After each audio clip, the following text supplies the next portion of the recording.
This is the history of slavery in California, and it's a complicated history. A lot of things are happening all at once, so normal things like narrative and chronology aren't tidy, but then slavery is not tidy. And so I will be bouncing around a bit because there's so many pressures happening at once. My overview, and I was born in LA, grew up in LA, went to the LA public schools, and I didn't learn the history I'm talking about. Some of it happened very close to where I've traveled, where I've camped, where I went to school. And I feel deprived and dishonored in a way to not have had public education that I'm very committed to. I've only taught at public schools, public universities. And so in many ways, as a historian, as a scholar, as a public activist, I've been learning as I go, and I always learn from people who I speak with and from, my students, and I'm very open to input on this. This book was to be called California Bound, and that's how we publicized it. In fact, there's a chapter in another person's book called California Bound, and I have to change, at the last minute, I have to change this title. And so if anybody's good at words, we're all good at words, and has thoughts for my new title, that'll be great. So for tonight, I'm calling it California Slavery. And I'm talking about 250 years of history, and very much every ethnic group, with the exception of Latinos, Chicanos, did not get trapped into the same kind of labor situation in the past as the different ethnic groups in California. Now, of course, with human trafficking, that whole story is changing, and that's where my book ends. And I'll try and end with the story of how human trafficking fits. I should say that at the time of all of these different kinds of enslavements, people called, in the early 19th century, people called the people who were the enslavers traffickers. And so that just sort of leapt out at me as I think about the coherence of what we're all exploring and going through and trying to figure out how to respond to today. So I've only talked about this publicly a few times, so I am going to be, with my notes, I'll get more comfortable with telling this story. This famous map is wrong. This is the classic map that shows what African-American slavery looked like in the United States in the 1850s. But it only considers African-American slavery, and it leaves California as a slave state out of the image. The history of slavery in California unsettles the North-South image of African-American slavery, and then it also includes many more kinds of bondage and kinds of slavery in the United States. What's also often left out of the story is the history of resistance to slavery in California. And what happens here really unsettles the story of abolition in the United States, because every group that I'm going to talk about tonight, and I'm going to focus a fair bit on the African-American story in California, fought back. And for the most part, they won. There were many victories. And I know that, especially these days, we're all kind of like craving victory. But this is a story of bondage, but it's also a story of freedom and liberation. Slavery, observed Frederick Douglass, is a hydra-headed monster. And if there weren't so many H's, I might make that the title of the book, but it's kind of a mouthful. In California, brutal episodes appeared and reappeared as if shape-shifting. From pre-recorded acts of bondage between indigenous tribes, the Karuk and the Yurok were slaveholders. It was often it was on an individual basis, maybe on a family basis, and it was for captives of war or to pay an individual debt. Sometimes it was part of a dowry. And then to Alaska natives who were kidnapped and shipped by Russian fur traders down the Pacific coast to hunt the silky sea otter. Franciscan monks captured and held California natives from over 60 tribes in 21 missions. Southern plantation owners brought enslaved African Americans across the plains or through the jungles of Panama for the gold rush. Chinese brokers kidnapped young girls from the port cities in southern China and Guangdong and shipped them in the holds of steamships.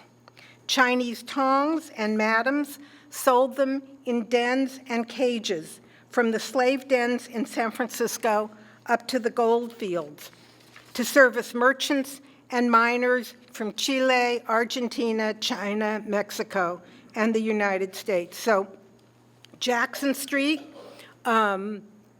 which ran along the bottom of Chinatown, there were rows and rows of cages with Chinese girls in these cages. And we'll hold our breath and look at some of those images.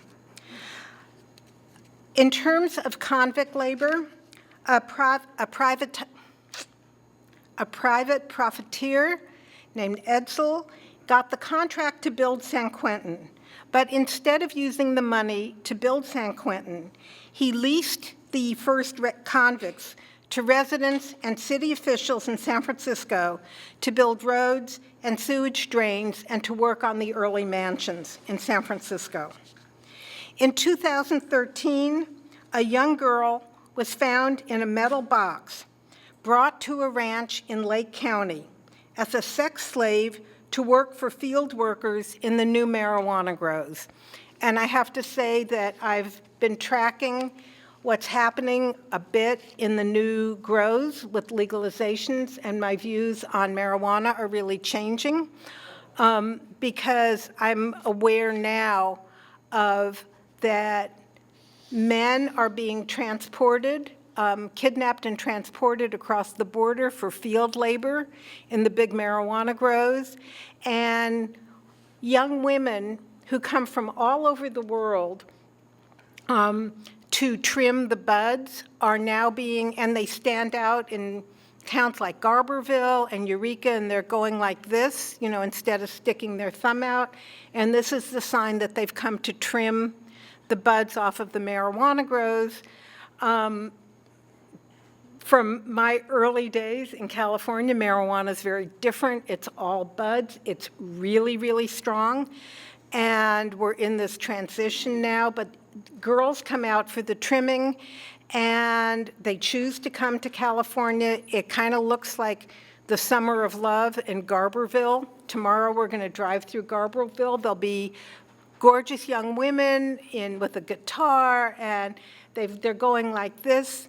But because pot was an illegal industry, you now have, with human trafficking, an illegal industry within an illegal industry. And so the fields are very, very remote up in Siskiyou County and Humboldt County. And the fantastic new county sheriff, Bill Hansel in Humboldt, says more girls are going in than coming out. And the girls are trafficked once they're up there. And I've talked to some of these girls. They're working behind cages.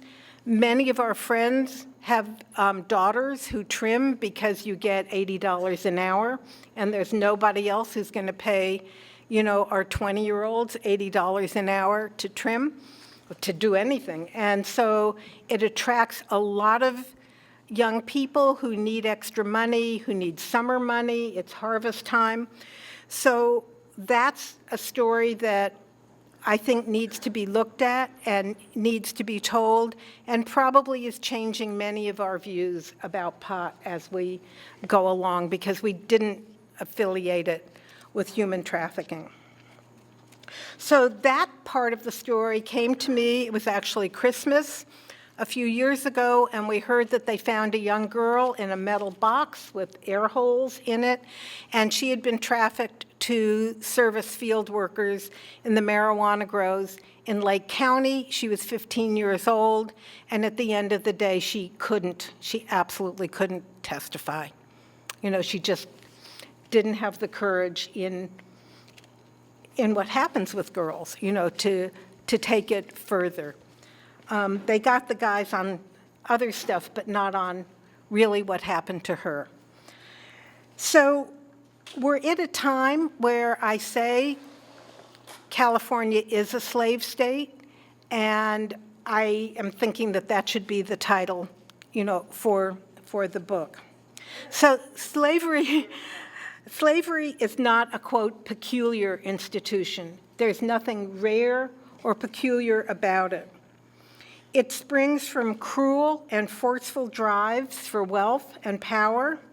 California proves that it's durable, that, as we know, tyranny and democracy can cohabit. Here in California, it responded to the character and resistance of the enslaved and the demands and urgency of the enslaver. Slavery is a toxic weed that can grow in many soils. It travels well.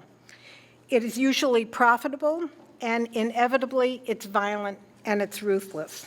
The story of 250 years of human bondage in California moves slavery out of the Southern plantation story. It might be easier for us to slay Douglas's Hydra if we call it something else, if we get our minds off of the plantation, which is obviously not to diminish the history of the plantation. Perhaps the word bondage absorbs its cruelty and its sadism.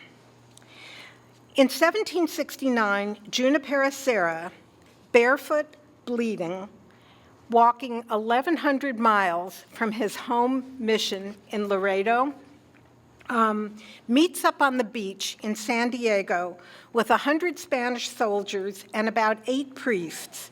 And they had come in 4 contingents. They either marched north from Mexico, there were 2 boats that arrived, and then there were these 100 Spanish soldiers who came mounted.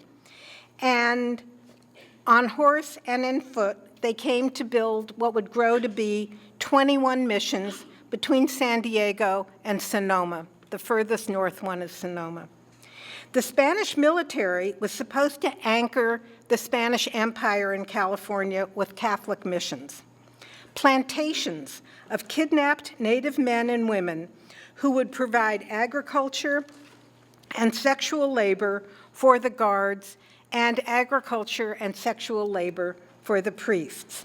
And this would mark the northern edge, the far corner of the Spanish Empire, and force the conversion of 300,000 indigenous people. That was the goal.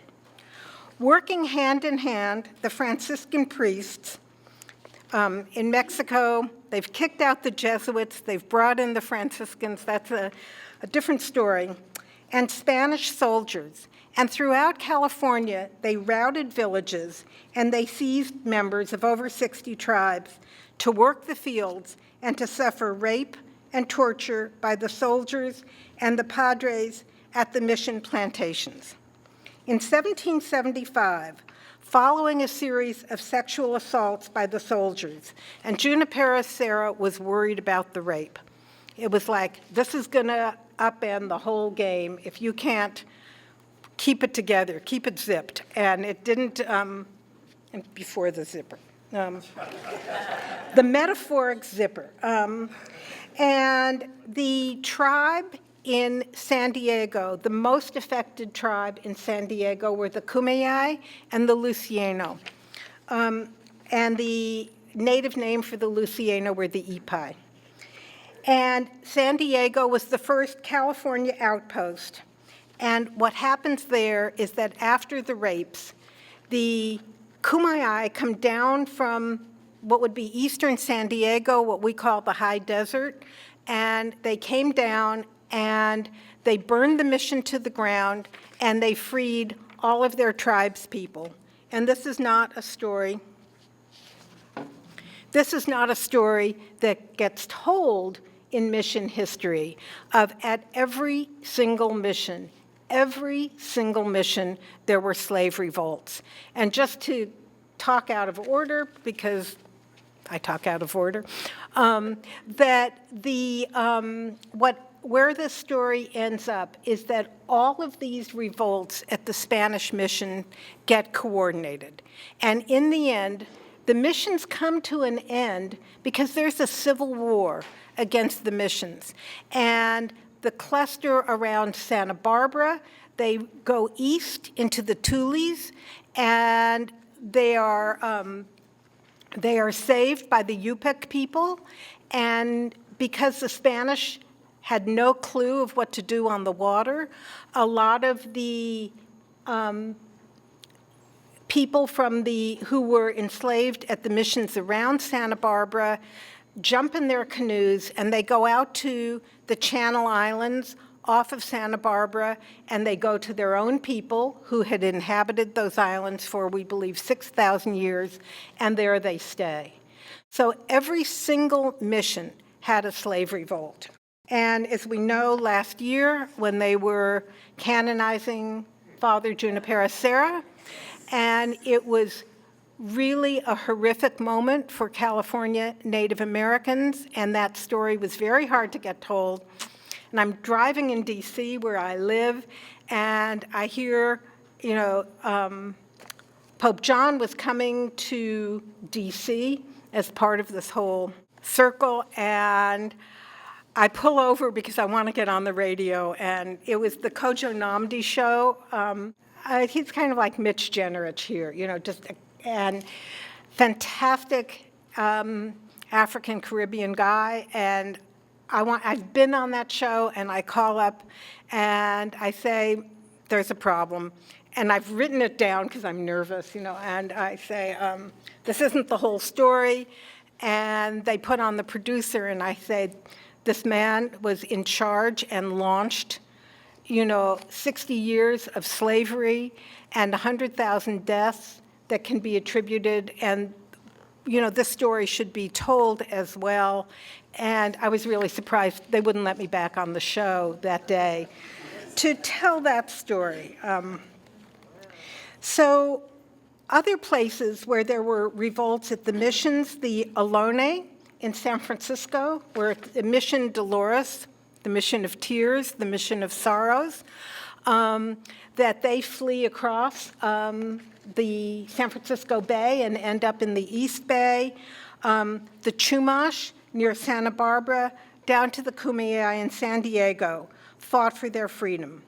And in all of these places, there was arson. They burned the mission, they poisoned the priests, they fled back to their tribal homelands, and often the Spanish soldiers would chase them down, lasso them, literally lasso them, corral them, and return them roped together. And the way it worked best was they would have a rope around the neck, and then around the neck, and around the neck, back to the presidios and the mission jails. So last year, when Pope John canonized Serra, and the California tribes protested this history of slavery, rape, flogging, and forced conversion that's been hidden to California tourism.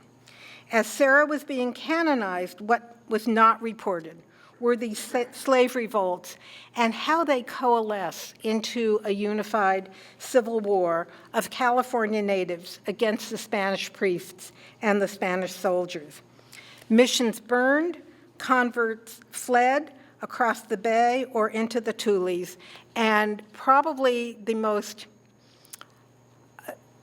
I just really did not grow up understanding the history of the Yokut people, and they are the people not along the coast. They were too far inland to be really trapped into the mission system, which followed the coast, but they were waiting, and they rescued thousands and thousands of Native American mission slaves.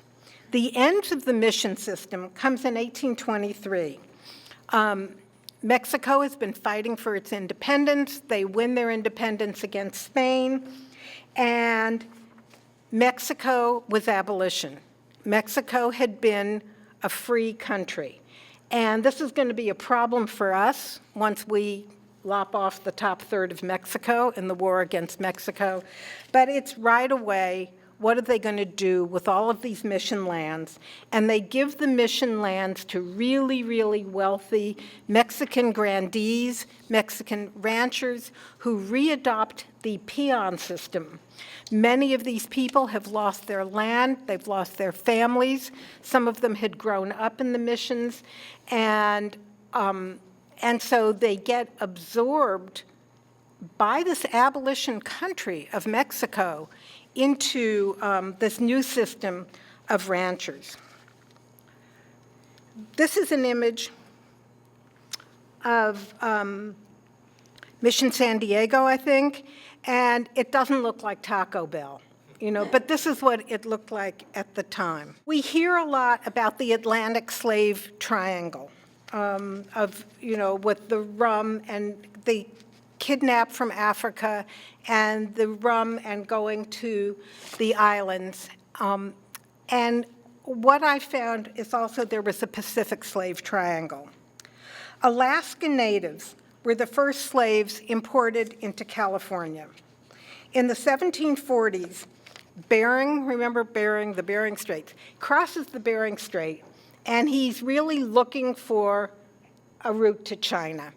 And he can't find it. He's on his way back, and he crashes into an island, and he spends the winter. Ultimately, he dies. But during this long, bitter, cold winter, the men in his ship, those who survived, discover otters, cute little furry otters. They're one of the smallest sea mammals, and they've got the silkiest fur that there is, beyond sable, beyond mink. They have 1 million hairs per square inch. And I can get into they don't have fat, so they keep warm. We've got fat, they don't have fat. And they keep warm because of this fur, which makes them incredibly desirable. And so the men who are surviving this winter after Bering dies rebuild this capsized boat. They sail it back to Mother Russia with all of these otter furs, and that starts off the whole slave trade in Alaska Natives. And as the Russians cross, okay, I've got 2 slides up here, so it's hard to know where I am. But as the Russians cross the Bering Sea, they first conquer the Aleutian Islands, which is this chain of beads of islands of Supiaq, Aleut people, Yipak people, and then they are the only people who know how to kill otters. And so they are capturing the people. They really don't want the land. All they want is the otters. And the otters in the late 18th century are selling for $3,500 in that currency. Big, big money. And they're totally dependent on the Alaska Natives. The Alaska Natives in their kayaks, the kayaks are made out of skin. They're very, very low to the water, and they have a throw board and a spear with a rope on it, and they are the people who know how to kill the otter. They lived in total balance in their world. They killed enough otter for warmth. What I read is that otters taste horribly. They didn't want to eat them. It wasn't like the seal or the whale. And in working with the Alaska Natives, I have now tried them all, and my heart just isn't in it. You try to be a good guest. But the Alaska Natives didn't eat the otter, but they did use it very judiciously for warmth, and they would go out in the kayaks and kill only what they needed. And it was a very, they're a very gendered people, and the men were the hunters, and the women made the kayaks, and the kayaks were made out of whale bone or often seal bone. You couldn't kill a whale from a kayak and beach it, but if a whale beached, they used every bit of it, and they took the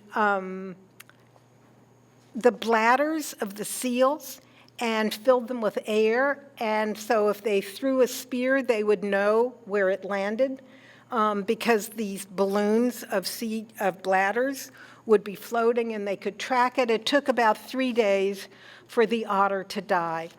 And one of the legends, I'm not an anthropologist, and I don't really believe I know how to listen to legends, but one of the legends that really moved me, and I start the book with it, is that when a native hunter would go out to kill the otter, he would first of all strip down, and this is cold water for those of you who've been in Alaska, you get the 30 seconds, but he would strip down so he would feel the icy water that the otter was feeling. And then he would get dressed and go out on the hunt. And when he beached the carcass of the otter, and the otter is at this point a dead otter, that he knows how thirsty, and we all know from helping people die, how thirsty people get when they're dying, and he knew the otter was thirsty. And he wouldn't drink himself until he poured water over the mouth of the otter, who he honored, before he drank himself. And this was the sort of balance and respect for the kill. And the women were the ones who skinned the seal skin, and they used tendons from the whales, they used teeth for the needles. Every piece was used, and so they were totally dependent. And so when the Russians kidnapped the men as hunters, they realized they can't do this kind of empire thing without the women to keep the kayaks going, and the clothing that they wore was completely waterproof. They didn't have REI, and it was the intestines of a seal or intestines of a whale, which were waterproof, that they made the clothing out of. It's beautiful. It's strips of intestines that are stitched together horizontally, and it's completely waterproof. So they had to kidnap the women along with the men to have the waterproof kayaks and the waterproof parkas. This is one of the men from the Aleutian Islands, and the history talks about it all being people from the Aleutian Islands, but they're moving east. And after they wipe out the people on the Aleutian Islands, then they land on the mainland. They go up through Homer. If you've been to Alaska, you've probably seen the breathtaking Homer Peninsula, and then they go down to Kodiak Island.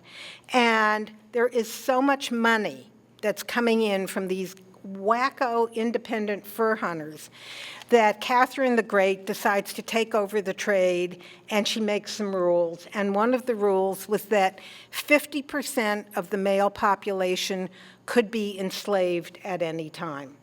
So in a mutually dependent culture, people died. Without the men there to father children and to hunt, there was no protein, there was no animals, there was no fur, and people died.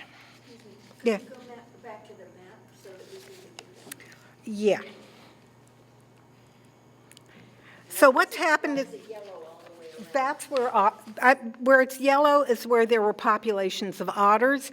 And what happens is they work their way across the Aleutian Islands, then the mainland, then Kodiak.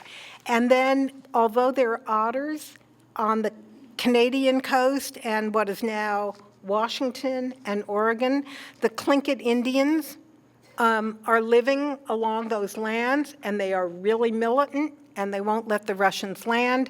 And I think they've got their own deal going with the Brits and the Hudson Bay Company. And so they won't let the Russians land. And where they make land first is in Trinidad Bay in California, where my family has had a cabin since 1979. And I go, shit, they landed at our cabin, but they did, and that was where they first made land in California, and they worked their way down the coast, and they go as far down the coast as the Spanish missions, and they are making so much money out of the otters. But the Russians had no way to sell the otters and transport them, because there's only one big market for the otters, and that's China. So if you think of these images of Chinese mandarins, with fur on the cuff and fur around the hem, very wealthy mandarins, sometimes a fur hat that's, bordered. That fur is otter fur, and it comes from here, and it comes from Alaska, and the Russians had no way to get this to China. China did not want trade with the West. They've barely agreed to open Canton.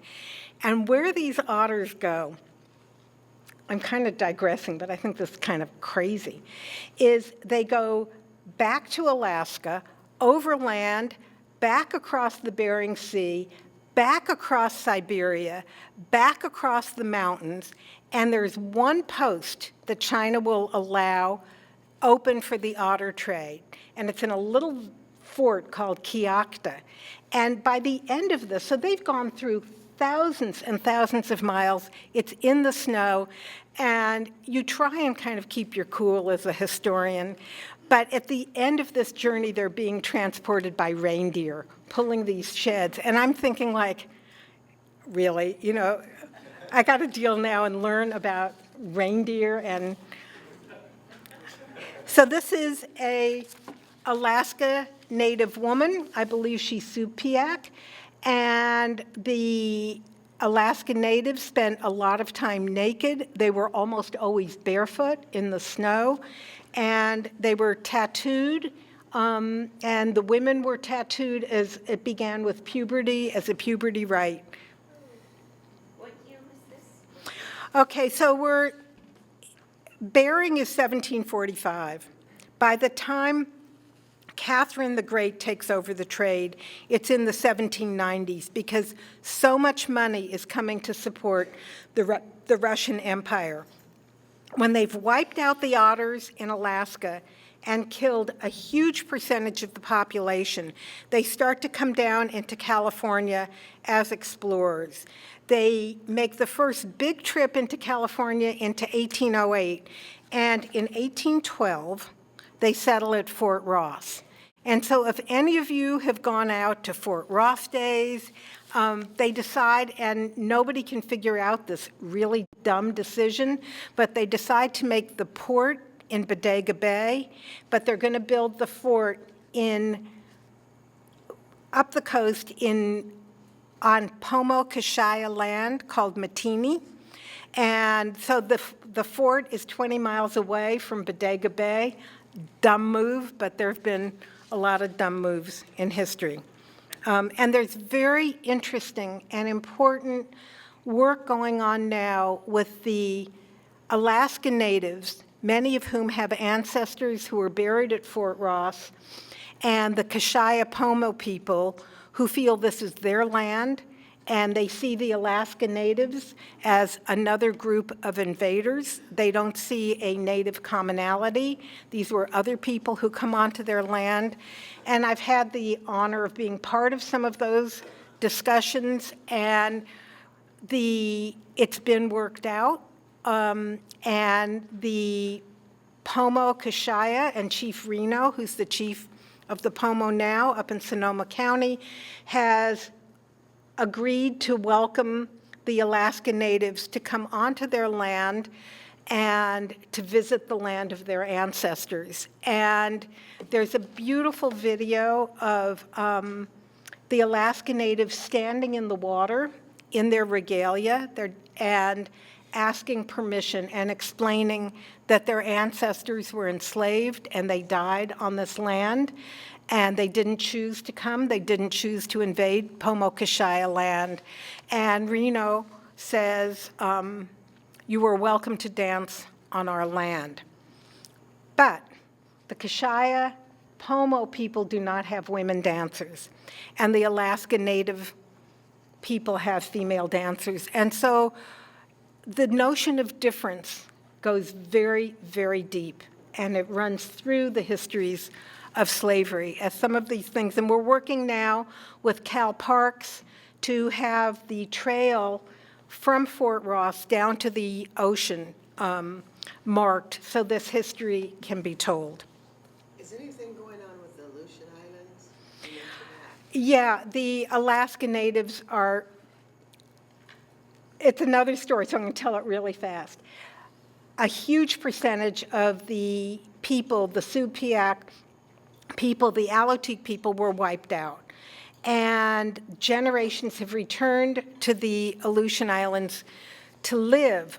Their biggest part of history that they want reclaimed, and we can imagine it's very painful to have one's history of slavery retrieved and told, and not told by your own people.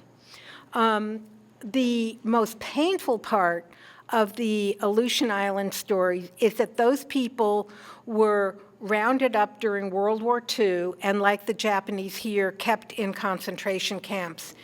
And it's very important for them because they lost ancestors and they were very barren, they were very cold. And so probably their priority right now is to get that history told first. America, in the Constitution, slavery, presumably at that point of Africans, was all supposed to come to an end in 1808. The Constitution gave Southern plantation owners, Southerners, a 20-year buy. You know, the Constitution signed 1789. They have until 1808 to keep up the slave trade. The slave trade is supposed to come to an end in 1808, and at that point it becomes really brutal because to keep up the slave population, that's when the horrific practices of African enslaved women becoming breeders start, because there are no more new Africans being brought in. There were, but for the most part, that slave trade stops. But here, what the Russians are doing is they don't have the ships for this, and they're hiring Bostonians, the Boston whalers. They've got the ships, they know where China is, and they come into California, and they're the ones that are depositing the Alaska Natives all the way along the coast. It's the natives that have to face down the Spanish, who don't want them there, and where they deposit the Alaska Natives to hunt for otters is on the Farallone Islands, and they dump them. And they're living, I mean, those of you who, you can see the Farallones. I mean, they're rocky outcroppings. They're not islands. And they would leave them there for like 6 months, and they would come along, and the Alaska Natives were so thirsty for fresh water that they were like finding rainwater in the crevices, and they're living off of whatever they can find, but they're enslaved. They've got an overseer with them, and then every few months, the Bostonians would come by and drop off a little bit of food, a little bit of water, and some more Alaska Natives, and take away hundreds and hundreds of otter skins. And these otter skins are going to end up in Fort Kyakhta on the Manchurian border, having crossed Siberia in a sled pulled by reindeer. I mean, it's a crazy. It is absolutely globalization. So in 1848, gold is discovered on the fort of John Sutter. John Sutter had thousands of Native American slaves working for him. The story is that it was a Native American who probably found gold. We don't know. I mean, that story is there's a terrific book by Hurtado on John Sutter, and it's just not clear who found the stuff first. But word of gold travels, and plantation owners want to bring enslaved people across the plains, or the fastest way is to cross at Panama. Obviously, there's no Panama Canal, and they take a ship out of New Orleans with enslaved people, sail south to the Chagres River, and at the Chagres River, they get off, and the enslaved people have to carry all of these supplies through the jungles of Panama, come out the other side on the Pacific, and wait for a boat. And there are 1,000 people competing to get on these boats to sail north for gold. So that's how African Americans, and there are 2,000 African Americans who are brought out by plantation owners to California for the gold rush. What happens is that also free blacks want to come to California for the gold, and they say, we're out of here. And by 1850, so gold's discovered 1848, 1849, the gold rush is on. 1850, the United States passes the Fugitive Slave Law, and it's a package. There's a deal. California is going to come into the nation as a free state, and Kansas and Nebraska and Utah are going to get to choose for themselves whether to come in slave or free, and California comes in free, they choose, and the final clinching part of the Great Compromise we learned about, the 1850 Compromise, is that the United States vows to pass the Fugitive Slave Law. So this is all a package. California has to come in free, and they hold a convention in Monterey, in Colton Hall, and there, I believe, 44 white delegates and 8 Latina delegates. The 8 Latina delegates don't speak English. They sit at a separate table. They insist on translators. And when the California Constitution goes out to be voted on, it's published for a vote in both Spanish and English.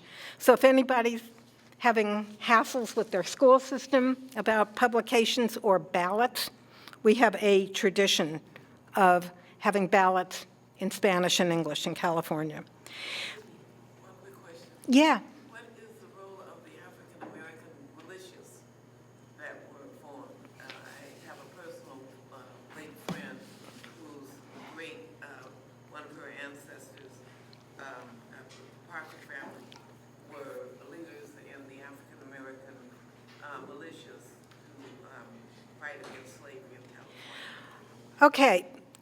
There were several African American militias, and there was not, to my knowledge, a militia that fought against slavery in California. There were black battalions that joined up to fight in the Civil War, and I've got one photograph of one of them. Somebody really needs to dig deep into the story, and it was called the Hartford Battalion. And I'm having, as you can imagine, I really hunted that down, and I didn't get very far. I would suggest people go back to the Bancroft and start with that, with the Hartford Battalion. Nobody in California really ships east to fight in the Civil War. In fact, people are coming into California to make sure that California doesn't become a too pro-union a state, but all of the forts around here have evolved, like the Presidio evolves into a Union fort during the Civil War, and California comes in on the side of the Union. The other African battalions you might be thinking of, and I'm not an expert in this, is that there were Africans who joined up to fight in the Indian Wars, and those are called the Buffalo Soldiers, and that's a whole different story. but it could be those are the stories. I wish I knew more to tell you. Great, great. I would very much like to flesh out, that's a bad word for this, flesh out that story. But the African Americans in California fight back, and they come out, free blacks come out to California the same reason everybody else comes out plus one, is they want the money, they want the gold, they want to get away from the East Coast, and they want to get away from the fugitive slave law. And they say to Frederick Douglass, we're out of here. And Douglass says, no, you're not. That's going to be as reactionary as the Back to Africa movement. You cannot leave your people now at this crisis moment in history, and I urge you not to go to California. And people keep saying to him, one, we've got the fugitive slave law, and two, everyone from all over the world is coming into California, why not us? And Douglass cuts a deal with one of my heroes in the book, who I didn't grow up knowing about, an African-American guy named Mifflin Wistar Gibbs. And he says to Gibbs, travel with me for the summer. You know, I need to send you out there knowing how to do this. And Gibbs agrees and travels with Douglass for the summer, and then a whole bunch of them, Peter Lester, and I'll tell you his story in a minute, a whole bunch of them, William Newby, some of the early African-American leaders in California, have worked very closely with Douglass before they come out, and they know what they're doing. They know how to put out a newspaper, it sounds like Pete Seeger, pass out a leaflet, call a meeting. They know how to do this, and they know what they travel with Douglass, but Gibbs in particular. No, but I mean, where did they go with Douglass in his travel? Oh, all over New England. I mean, this is the height of abolition at this point. So the free blacks who come out are very politically sophisticated, and they've been involved with Douglass, and they've been involved in something many of us knew nothing about until the past few years, which is the colored convention movement. And I'm very honored to say that the research on the colored convention movement has started at the University of Delaware with one of my colleagues, Gabrielle Foreman, and there were colored conventions all over the United States since the 1830s. This is the beginning of the African American civil rights movement.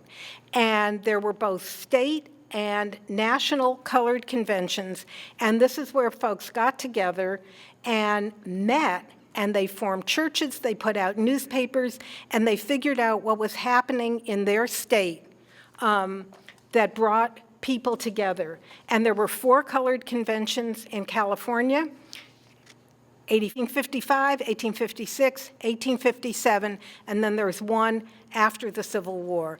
And the first ones met in Sacramento. They met in one of the early AME churches in Sacramento, and I am so off track here. So what Gibbs does, Gibbs comes out here, and he realizes that they have to put pressure on the California legislature, and they start by having petition drives based in San Francisco, and they're petitioning for the right to testify. And all of the colored conventions, especially 55 and 56 in California, are about the right to testify. And they say, if we are free and we can't testify to our freedom, you can snag us and capture us back into slavery. And so the focus is all on the right to testify. If they free an enslaved person, they need to have the right to testify because California has had a convention, and the last phrase written into the Constitution is that California will be a free state. And they have to be able to hold California's feet to the fire that this is a free state. And what free blacks do is, as they see enslaved blacks coming into the state, they say, you are free. You know, you are a totally free person. And there is a whole Underground Railroad and path of fugitive slaves in California, but they're backed by free blacks. And free blacks are raising huge amounts of money to hire white attorneys to represent people in court because blacks are not allowed to testify against a white person. Well, but they were Republicans like Lincoln was a Republican. You know, these aren't Southern Democrats. These are our folks, you know, at the time. But it costs thousands of dollars for some of these white attorneys to take these cases. And the free black community is really broke. Mary Ellen Pleasant is this extremely wealthy African-American woman, and in this incoherent story, here is Mary Ellen Pleasant. And Mary Ellen Pleasant it's unclear what her origins are. It's likely she was born free. She spent a lot of time in New Orleans, unlikely that she was totally safe and free in New Orleans. And she comes north and she marries a guy who dies and leaves her a lot of money. And at that point, Mary Ellen Pleasant comes out to California and she marries John Pleasant. A lot of the jobs for African-American men in California in the 1850s they were called blackjacks, they were merchant marines, they worked on the ships, and her husband works on the ship, and they have a lot of money. And Mary Ellen Pleasant stays working as a servant, which is not clear to me why. There's a lot of research on her. And she opens hotels and boarding houses and brothels, and all of that money is going into abolition in California. And she goes back to the meeting in Ottawa where John Brown holds the secret meeting, the secret Chautauqua, to plan the raid on the armory in Harper's Ferry. Mary Ellen Pleasant is there. She pledges $10,000. Nobody's fully traced the delivery of that money, but we do know that she was funding attorneys for fugitives in California. And there's a wonderful poet at Delaware, black poet Celeste Stokes, and we're doing a kind of history poetry thing to try and weave contemporary poetry into this history. So maybe if we ever get this finished, we'll come out and do that. So it's the ban on testimony that's really going to ensnare African Americans into slavery. There are really interesting people who I didn't grow up hearing about. One of the most interesting characters to me is a guy named George Denis. George Denis comes out via New Orleans with his dad, is also George Denis, so he is the son of the plantation owner, and George Denis, white plantation owner, is a gambler. And he's coming out and he's got it figured out that money and gold is going to dry up, but money and gambling is forever. And the enslaved George Denis carries an 100-foot, for those of us who've backpacked, he's carrying an 100-foot gambling tent on his back from New Orleans down to Chagres. They get off the boat. George Denis carries this damn tent across the jungles of Panama, comes down on the other side, and they're waiting for this ship. And what happens is they gamble George. You know, the ownership of George, he's like a poker chip. He is so important and so devalued that he gets won and lost and won and lost in these poker games by these bored white men who are waiting for a ship. And finally, George Denis claims his son again. They get to San Francisco, and George Denis builds his father's gambling tent in Portsmouth Square, which was where a lot of the hotels and brothels and saloons were. And he wanders. He's supposed to be like a porter at this gambling tent, and he wanders around, and he picks up all the change that the gamblers have dropped. And within 6 months, because so much money is floating through the city, George Denis buys his own freedom from his father, owner, and then within 3 months, he picks up enough money to buy his mother's freedom, also from, obviously, she was attacked by, George Denis, and who father, young George Denis. This is not easy to write, all these Georges. And he buys his mother's freedom, and they build a gambling tent right next to his dad's, and they make tons of money, and their profits go into abolition, to paying for these lawyers, and they, along with Mary Ellen Pleasant, become some of the earliest wealthy blacks in California, and that money is going to the courts and to the lawyers to free other blacks. So George Denis, I mean, the image, because my max on backpacking when I used to do it was 25 pounds, and when I picture him carrying this tent through the jungles of Panama, it's pretty impressive. So the challenge then is, how do you undo the Constitution? There was a deal. California was supposed to be free. We've already had enslaved African Americans, enslaved Alaska Natives, and in 1850, before we're officially a state, so this was a rush, California passes an act called the Act for the Government and Protection of the Indian. The Act for the Government and Protection of the Indian. And what that act does is legalize Indian slavery in California. You are allowed to kidnap, sale, indenture, and hold a Native American person. And it's probably one of the most vicious laws to ever pass in California, no hypocrisy, and at the same time is the time of Indian genocide in California. So I just want to stand back for a minute and look at this, that you've got two contradictory political movements happening in California, that people want to kill, this is the era of the genocide, they want to kill Native Americans so they can have that land. But there's no worker bees here. There is nobody to do the labor. And so they are seeking enslaved people who they can control as laborers. And this is a fancy dance. How many people is the U.S. military and the California State Militia going to kill to free up all this land? And yet, how do you hold on to enough people to work the land? And this issue, it's called settler colonialism, of people who are coming in to settle the land, to get the land, but what the people who look at it that way have forgotten are the people.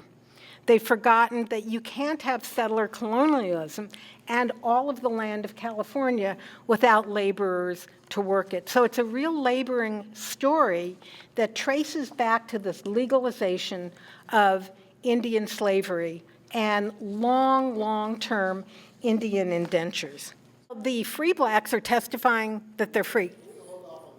Yeah, okay, we'll do all the questions afterwards. The free blacks want to prove that they have manumission papers, but if you can't testify and enter evidence, then all you've got is the color of your skin. Can I answer? Yeah. Yeah, part of the Right of Testimony Act that was passed by the state legislature was that if, let's say hypothetically, a white man killed another white man, and the black person saw who killed the white man, that black person could not testify in court to state who actually made the killing.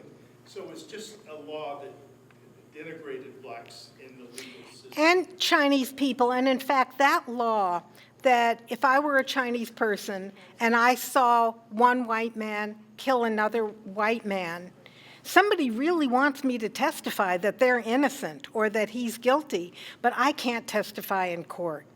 And so that's the George Hall case, where George Hall gets murdered.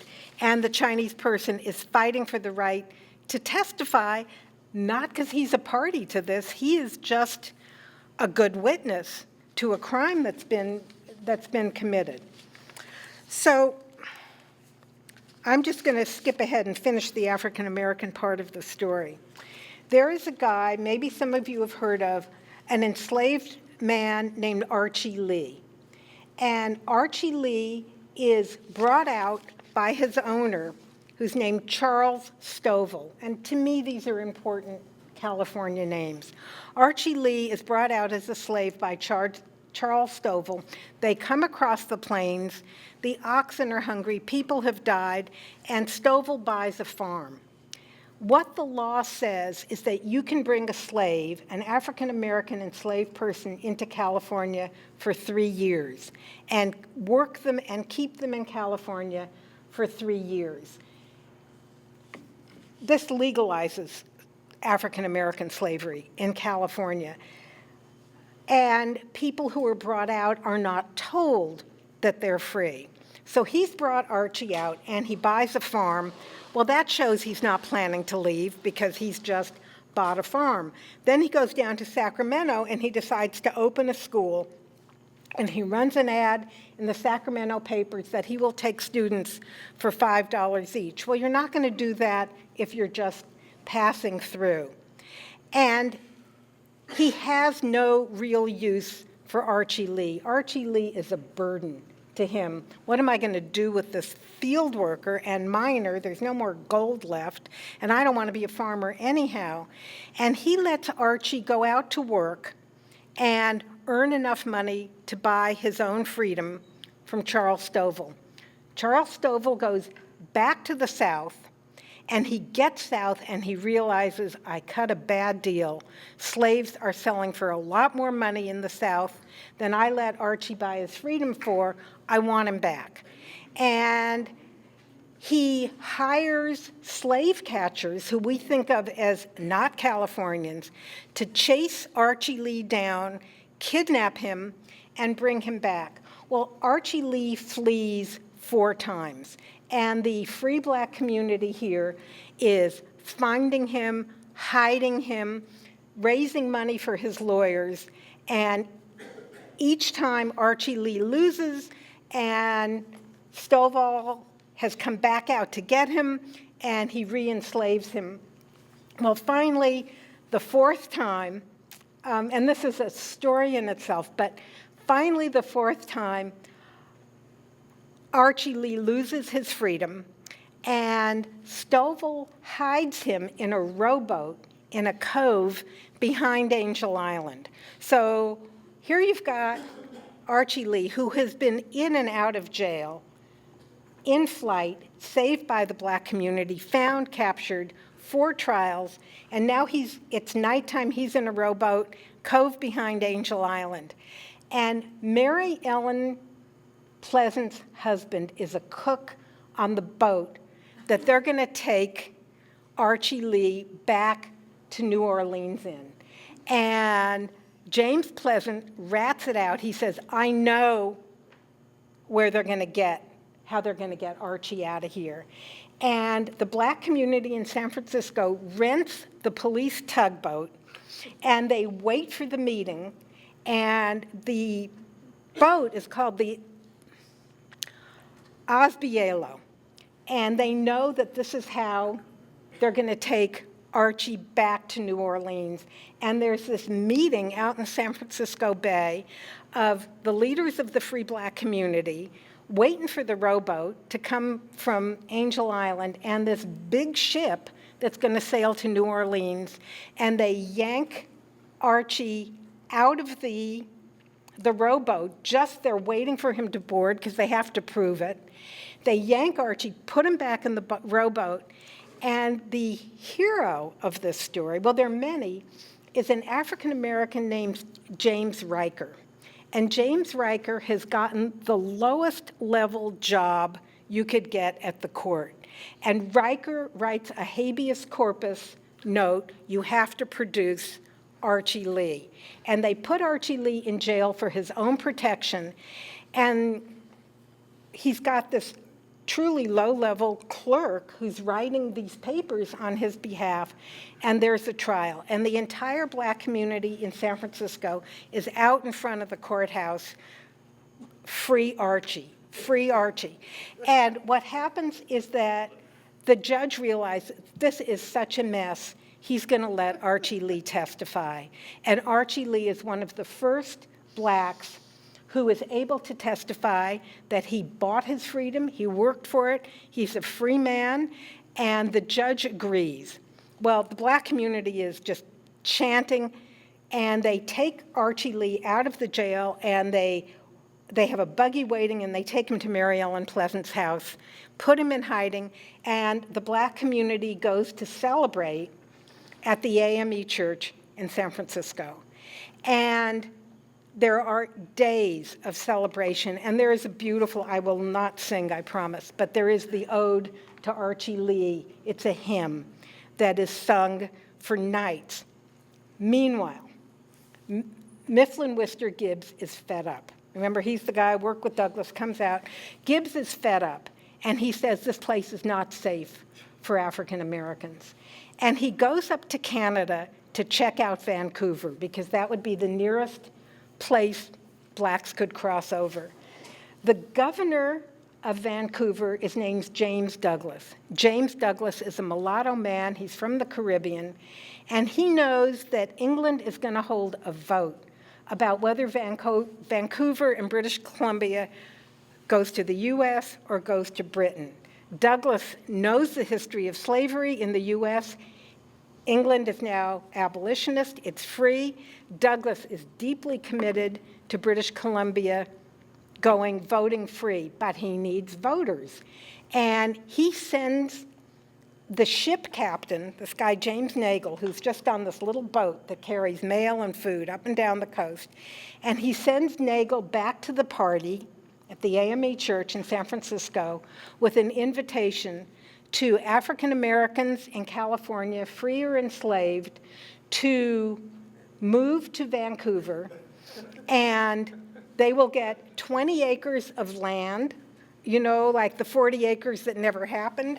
They're going to get 20 acres of land, the right to go to school, a welcome in the Episcopal Church, they're not so sure about that, and the right to send their children to school. And in 3 weeks, 800 African Americans, which is maybe about a third to half of the population of free African Americans and enslaved African Americans in San Francisco, flee, and it's called in Black history the Exodus, and they flee to Vancouver, and they go on that boat, which is called the Commodore. And they get on the Commodore, and the first people on the Commodore, of course, is Archie Lee, because they want to get Archie out of California. Gibbs has come back to travel with Archie and protect him going up to Canada. And then 700 other African Americans are on the move, and people who had ranches do a cattle drive, and they're not leaving without their cattle, and they are going north to Canada, and people are taking the boat, and this little boat now is shuttling African Americans to Vancouver, and they settle. And some of them sit out the war, like Gibbs knows he's an American, he's coming back, he becomes one of the first African American judges, but a lot of people stay, and they stay on the Salt Sea Island off of Vancouver, is one of the first African American communities in Canada, and it's not easy because they know they're on Indian land. It's not like they don't get it, but they are taking this risk, and that's the first African American community in the West, in Canada, that comes out of this crazy story for Archie Lee and the band on testimony. I want to show this slide. It's an ad in the San Francisco Examiner paper, and it says, "Negro for sale." So just in case people don't think there was an African American slave trade in California, I've only got a handful of ads like this, but they really establish the truth. So meanwhile, what's happening is that there is no real system of law and order in California. And this last part of what I want to talk about is the beginning of San Quentin and the convict system, which is so much on all of our minds right now. And this guy named Edsel gets the contract to start a prison in California, a state prison. And there is crime, not the level of TV Deadwood crime that, that we read about, but there are 1.5, don't quote me on this one either, but I believe there's $1.5 billion of gold going east every year during the gold rush. So there is a lot of gold dust, a lot of gold, a lot of profit from hotels. I mean, this was when it was $12 for a loaf of bread and $18 for a potato. And so there's a lot of money and a lot of crime floating through the system, and they need a legal system. And California decides to have its first state prison. It's going to be San Quentin. The money for it is voted in 1850, and this crook named Edsel convinces the legislature that he's the man, and what he does, oops, I'm out of order here,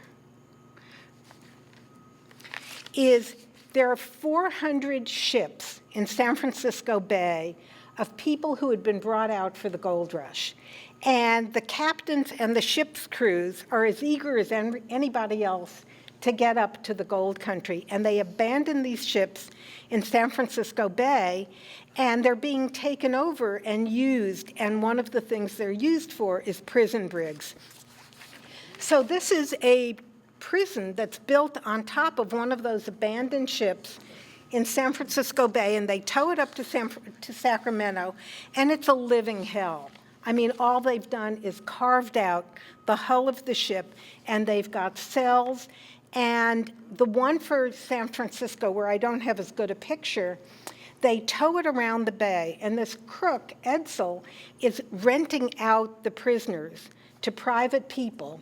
He's keeping the money, and they're doing some of the hardest work, which is breaking rock, which is what they need to do to build a prison.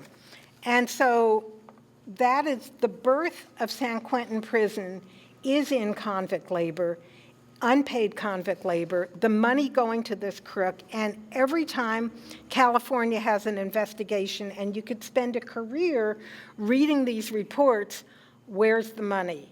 Trying to track the money, and it goes back to Edsel and all of the local merchants who don't have workers here. There is a low population of working people. Native Americans are not about to go into a mill, and they're not about to build a sidewalk or build a sewage system. And so they're using convict labor to do this. One of the worst parts, this is waterboarding. And one of the ways that San Quentin is going to make money is they build a jute factory. And somebody just mentioned globalization. California is going to grow at first with wheat. That's going to be the best crop coming out of California. But you can't just ship wheat. It's just going to fly all over the place. You got to put it in a bag. And the burlap from the bags comes from Calcutta, and it goes straight to San Quentin, and they've built a mill inside of San Quentin Prison, I guess it's that way, and they've built a mill for prisoners to make jute bags, to stuff wheat, to support private agriculture in California, and there aren't enough mills. And so the prisoners in San Quentin are not allowed to move. They're not allowed to stand. If you're not working in a mill, you're on a 12-hour shift, standing and not talking. Standing and not talking for 12 hours, and if you move or if you talk, you get tortured. And one of the tortures was waterboarding, and they copy it from Pennsylvania. I wanted to show this picture because it can't be on the cover of my book, but it's one of the more telling images. And this is a woman who has been captured and sold as a wet nurse under the Act for the Protection and Governance of the Indian. And her clothing was borrowed. And this is a studio shot. This image was taken inside one of the new photography studios. So who wanted this picture? You know, I mean, I stare at this picture a lot. Like, who wanted a picture of a captured Indian woman nursing one of the whitest babies, and the look on her face of, what is it, contempt, despair, loneliness. This is not it's a mock Madonna kind of image. And she's wearing clothes that the museum people I've talked to can't identify exactly what tribe she is or where she was come from. This picture came out of Humboldt County by a private collector, and I'd worked with him. He was the one that worked with me for a lot of the pictures for Driven Out, and Yale buys his collection, and I'm in the basement of the Yale Library going through boxes of Peter Palmquist's pictures, and I find this picture, and then I date it. The last group, which I've talked to some of you, we've talked about before, are the Chinese prostitutes. The Chinese men come free. They are free laborers. They choose to come here. They come for the gold rush. They come under contract to work on the railroad. And then when they come down, when those jobs are over, they're not welcome and they're driven out. And we passed 2 laws. One is the 1875 Page Act. And the Page Act says you cannot have a debauched woman enter the country. That means Chinese prostitute. And so that keeps the Chinese women out. What that means is that there won't be lineage, there won't be family. You know, if there are no women, they're not going to be kids. And it will compel the Chinese men who want families either to go back to China or that population of Chinese people will die out. That's the Page Act. 1882, which we've heard about now, and there's this TV special called 1882. It just came out. Steve and I talked about maybe me not doing this and just showing the documentary and talking about the film 1882 because it's what's happening now. It's the Chinese Exclusion Act. It was the first act in this country to ban a people by race. The second big gesture are Trump's executive orders to ban a people by race. So we need to understand the history of that act, and we'll do something with that film, I hope, at some point. The Chinese girls, they were even bought as babies to be baby prostitutes. You can't even think about that. I can't even think about what that must mean. And the children and the little girls who are brought, and they're paid by age, and so the highest paid cost for an enslaved Chinese girl was about $2,600 in money of that time. That is a lot of money, and it means somebody knows they're going to make a lot of money out of these girls. This is the cage on Jackson Street. And then some of the white people didn't want to look at it because the new trolley went by. And so at first they line up the cages perpendicular to Jackson Street, so you can't get quite as good a look. And then they finally move the cages deeper into Chinatown. And the owners of the girls, the ultimate owners, the profiteers, were the Chinese merchant class who have paid for the transportation on the Pacific Steamship Company to have a broker kidnap these girls. And what I didn't know when I wrote Driven Out is that it was a much more organized trade than I understood when I wrote Driven Out. There was a tong, and I knew that I wanted to be very careful of using the word tong. It's like using the word gang if you don't know what you're talking about. And in fact, as I found in doing the research for this book, there was a prostitution tong. It was called the Hip Yi Tong. It reported to the merchants, and the girls were taken off the ship at the dock and taken into Chinatown to the Hip Yi Tong, and it was the same kind of slave den that I had pictured of the sale of African Americans in the South, where the girls were stripped, they were inspected, they were priced, they were sold, but then they were taken to work in the brothels, and some of them early on were taken up to the gold country. So I want to end with,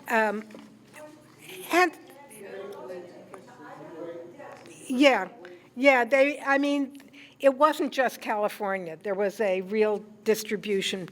But the girls initially entered through the port of San Francisco, and then Chinese girls were brought across the border from Canada. It's not just a simple, but the basic port and the corruption to buy off the customs inspectors, to buy off the police. And what I came to understand this time around looking at the story was the issue of disease, that these young girls who were servicing up to 20 and in some cases 100 men a day, that as a woman I cannot even picture 20, you know? It's just, I can't wrap my mind around the realities of these numbers, but they're pretty consistent numbers, and the cops were bought off, and the doctors were bought off because they had to, the belief was that mercury was a cure for syphilis, and the girls figured out that if you took enough mercury, you could kill yourself. And there was tremendous amount of suicide in Chinatown. There were missions, and the girls who could run away, and they did, ran to the missions. My numbers are that there were really only, out of all these thousands, about 143 girls who actually were rescued long-term by the missions. But I think those people, they were safe houses. If we look at human trafficking now, we're looking for safe houses. So I don't put them down. The rules were crazy, that you had to convert, you had to wear clothes that covered up your whole body, that none of your body could be revealed. Think of what these girls had just been through. I mean, that was not going to solve what they had been through. And yet they were safe, and there was tremendous pressure and sometimes sales to Chinese men who would come to the missions and say, we will take this girl and we will rescue her and we will make a donation and pay for her. And I think a lot of that research at a deeper level needs to be done as we start to look at the history of human trafficking. But I'm going to end with two heroic stories because that's my instinct. This was a Thai welder, and his name was Pornristrik. And Pornristrik was a welder in Thailand. And the San Francisco Bay Bridge was collapsing, and a broker from a firm called Kota in Napa is sent to get people from Thailand. This is about 7 years ago.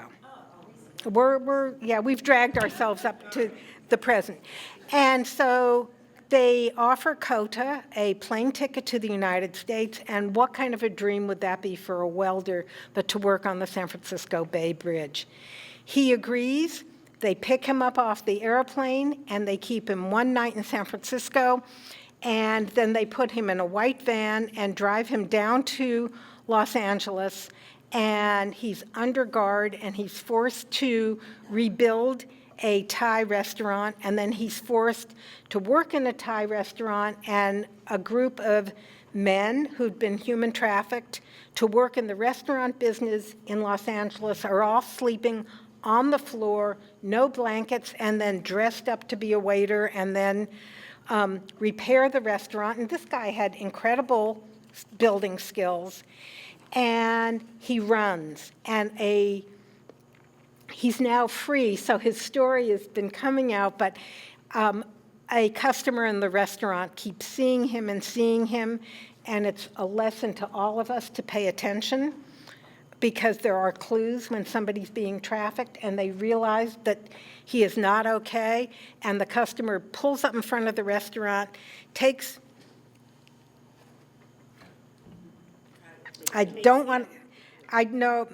Rimrisarak, and takes him to a Buddhist temple in LA, and they're collecting at the temple people from Thailand who've been trafficked, and they sue for their freedom, and they get Kota arrested, and they get $134,000 that they divide amongst them, and he gets the right to work on the Bay Bridge, and he lives in Sacramento with his wife and his daughters, who he is able to bring from Thailand. Another story I want to tell you, because it's personal to me, is I knew I wanted to end this book with the story of human trafficking, and I saw a poster up for a meeting on human trafficking in Humboldt County, and I tracked down the woman who's leading it, and she goes by the name of Elle Snow. That's not her real name, but you can Google her, E-L-L-E Snow. And when Elle Snow was 19, she was picked up by a pimp who's come through Eureka in part because of the drug money, but there are a lot of young people. It is sort of like the Summer of Love, where young people are going there because they think there'll be a community, a groovy community to hang out with. And there are books, and you can buy them on Amazon, and it's how to do it. And the one I bought is called Pimpology. And it tells you how to do it. And what you do is you get the girl to love you and to trust you, and it's how to be sympathetic. And this guy works Elle, who's at this point 19, and she had come from an abusive childhood. She has very publicly talked about this, and she's in terrible shape, and she's working at a Sbarro's in the mall in Eureka. He picks her up, and he takes her out. He buys her really good food, really good meals, doesn't lay a hand on her. And he does this over a period of months, and finally he says, look, you're having a really hard time. Come with me, let's go to Sacramento for the weekend. And he takes her to his house in Sacramento, and they have their one romantic night, or maybe two, and then he takes her purse, her clothing, her identification, and he beats her up, and she has the choice of either working the street or going into a brothel in Walnut Creek behind a gated community in Walnut Creek, upscale condos. And he holds her for 8 months. And one of the ways he holds her is she's a kid and she gets computers, and she is posting her own ads to sell her own body on a journal called Backpage, and which was like the Craigslist for prostitution and human trafficking. So she's having to sell herself, and a trafficker like him could only manage 2 or 3 girls at a time. So she's got the story, and she runs away 3 times. The last time, she flees from a hotel. She doesn't have all of her clothing. She rushes out of the room. He's left the hotel to go buy cigarettes. And she rushes down, hides behind the desk, and she sees him come back in on the TV monitor. And here's this poor kid who was maybe in on it or not, working the desk in a pretty low-end hotel. She sees him come in on the monitor. She sees him rush out with all of her stuff. And that time she runs, and she's free. She calls a friend. This is in Orange County. She calls a friend in San Diego to come get her. And she obviously has to do whatever she needs to do to survive for a few weeks. And at that point, she flees to Oregon. About 3 years ago, she gets a phone call from the Humboldt County Police. And they say, we've got your trafficker. At one point, she had tried to get him arrested. The police in Orange County didn't believe her, but her name is in the computer system. And his name is in the computer system. His name is David Anderson. And they call her up. She's in Oregon in terrible shape. She's been there a few years. And they said, look, we know that he threatened to take your sister and that was one of the ways he held you. We have a 16-and-a-half-year-old girl who's fled to us. Will you come and testify about David Anderson so that her case, your case is over, it's not going to happen, but you could testify on behalf of this other girl.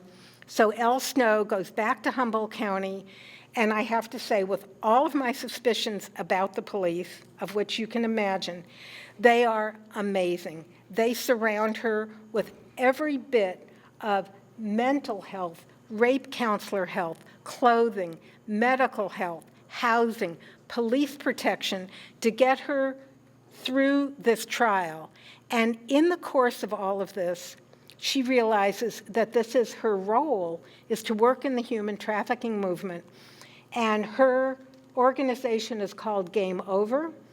And Game Over is amazing because they are teaching people like me, or people who are in the medical profession, people who are doing gynecology. She regularly, every cop in Humboldt County has to go through Elle Snow's training on how to spot a trafficker.